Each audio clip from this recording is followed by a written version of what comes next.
And this whole idea of that if you do anything wrong, then God's going to judge you, he's going to be angry with you, is simply not true. It's not biblical, it's not scriptural, it's not Christ-like. Because for God to do that, for him to be angry at you when you do poorly, means he has to tread underfoot the cross of Jesus. Because I thought that the whole reason for the cross was so that God could pour out every last ounce of anger, wrath, and indignation upon Jesus.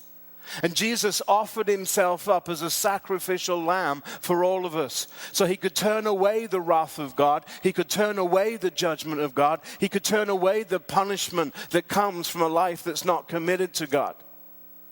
Now, if Christ hasn't done that, let's all just leave this place and go for a coffee. You understand, you cannot be schizophrenic about the gospel. Come on. It is time for us as evangelicals to return to our roots, which is a brilliant gospel, fabulously good news. And we learn to live a life where we can only view life through the eyes of the goodness of God. What does that mean? No one is safe from a blessing. No one's safe. Why? Because we are the church.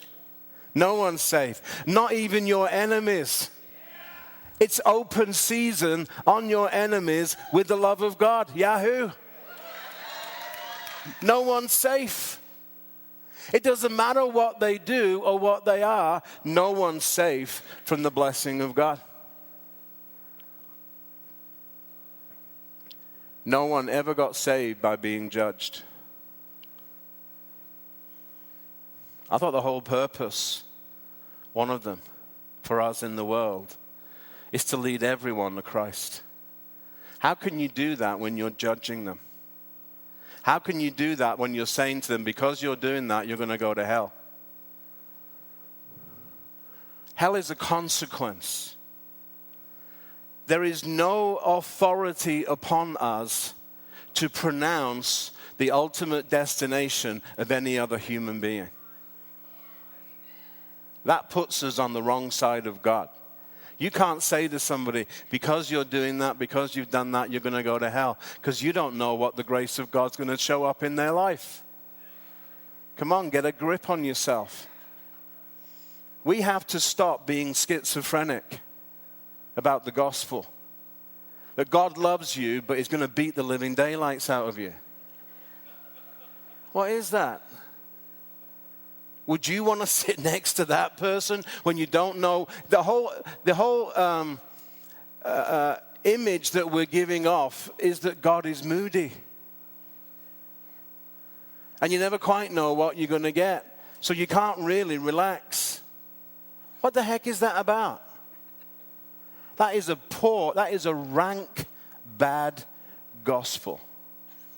It's time for us to quit. I'm not talking to all of you, just the Pharisees in our midst. You